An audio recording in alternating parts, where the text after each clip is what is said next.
Greetings, acolytes of the Force, back to our archives. We've been expecting you. The question as to exactly why Darth Sidious and the Empire disbanded the clone troopers is one that has been answered various times on the channel before, with the explanation being that they simply no longer needed the clone troopers, that they fulfilled their purpose in destroying the Jedi, with the clone troopers' very DNA being stripped from a Mandalorian. The Mandalorians, who were quite famous and skilled in killing Jedi in the previous eras. Therefore, the clone troopers were specifically designed to kill Jedi, which is the purpose that they ultimately fulfilled. The common answers for exactly why Darth Sidious disbanded the clone trooper corps is because of course he no longer needed them. Not to mention the DNA of Jango Fett was becoming more and more diluted the more clones were produced, and there was a notable decline in a clone trooper's skill as the war progressed. However, today we wanted to take a different look and answer this question in a much different manner, and explain why Darth Sidious disbanding the clone troopers may have actually been a brilliant tactical and necessary move for the betterment of the Galactic Empire and the galaxy as a whole. Some of these answers may actually shock you,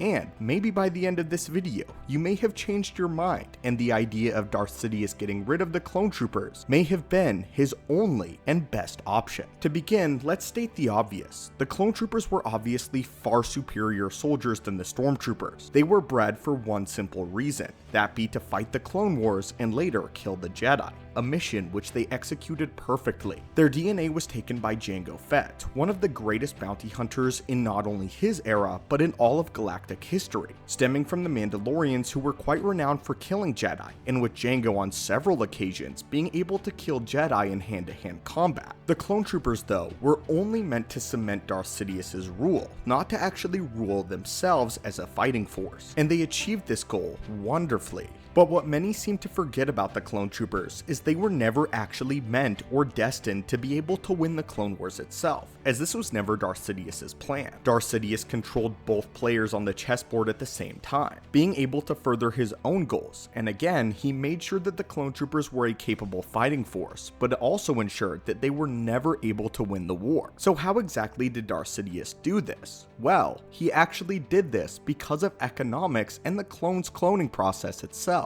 Part of how he did this was keeping the clone numbers exceptionally small, as in the grand scheme of things, there were very few clone troopers fighting in the Clone War, especially compared to the stormtroopers in the era that would follow. Darth Sidious did this because he knew that designing and implementing clone troopers into battle, not to mention their armaments, were extremely costly, and Darth Sidious was able to draw out the Clone Wars long enough to completely bankrupt the Republic. In simple terms, Darth Sidious wanted to make sure it was not economically feasible for the clone troopers to continue past the era of the Clone Wars and past fulfilling their duty. In the end though, this also resulted in stormtroopers being more inept, because of the simple fact with more soldiers there's less training to go around. However, this also worked in Darth Sidious's favor, as he was able to get much more stormtroopers into the field than clones. A typical clone had to wait around 9 to 10 years before they were ever battlefield ready, while on the other hand, on average to train an elite stormtrooper took only 3 to 4 years, less than half the time of a clone, meaning that Darth Sidious could have a capable fighting force that far exceeded the numbers of the clone troopers nearly immediately. But still, with all of this working in the favor of the Sith as well as the Empire, there are more underlying reasons why the creation of a stormtrooper corps was far more beneficial. One of these reasons was security.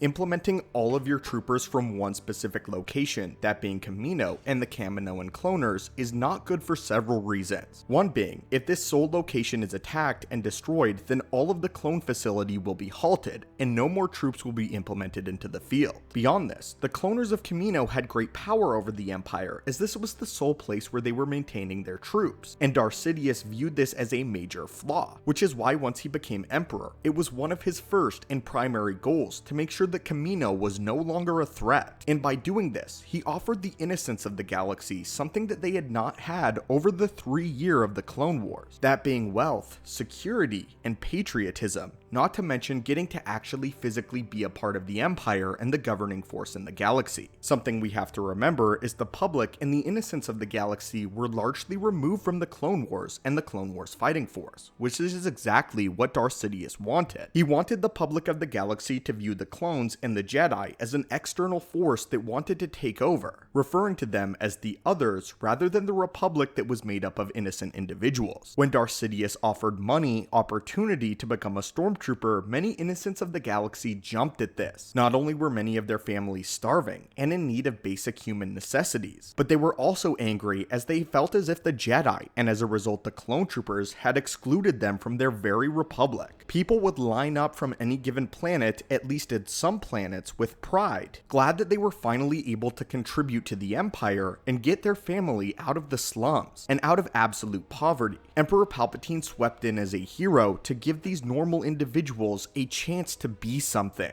giving them a sense of community. An army as large as the clones feel like the others, which would give the impression that the Empire was heartless and oppressive, which of course it was, but Darth Sidious didn't want it to come across like that, at least not until he had achieved ultimate power and controlled everyone in the galaxy. Darth Sidious viewed it this way: the clones were much better soldiers, but what did he need better soldiers for at this point in time? He simply needed more soldiers and to cultivate the innocence of the galaxy and the galaxy itself in his favor. Because of this, he created the Stormtroopers and the Imperial Trooper Corps. Many point to the fact that if the clone troopers had simply been among the ranks of the Empire during the era of the Rebellion and the Galactic Civil War, that the Empire very likely would have won. But to accept this as fact, you have to deny several aspects of the deep lore. That being that of course the genetic template of Jango Fett was being weakened, and the quality of soldier that was being produced as a result was also weakened. It would not have been feasibly possible to have the clone troopers there to begin with, and as a result of this, Darth Sidious saw an opportunity to unite the Republic, or now the Empire, under his single rule, but to disguise it with a sense of patriotism and community. The innocents of the galaxy got to be a part of something, and at far less cost to the Republic, which is why it appealed so heavily to the Senate and those influential beings in the galaxy that had wealth. If you think of it like this, the idea to replace the clones with stormtroopers was actually a brilliant tactical move on behalf of Darth Sidious. Not to mention that, as we highlighted in our previous video, after Order 66 was initiated, the clone troopers began acting far more like droids, as essentially the chips within their very minds overrid all of their history, all of their battlefield experience, and they essentially did become droid-like. But again, this isn't the important aspect that we wanted to highlight today. We wanted to actually make a case why Darth Sidious presenting the Stormtroopers as the new fighting force of the Republic and the Empire was not only necessary, but was actually a wise tactical move.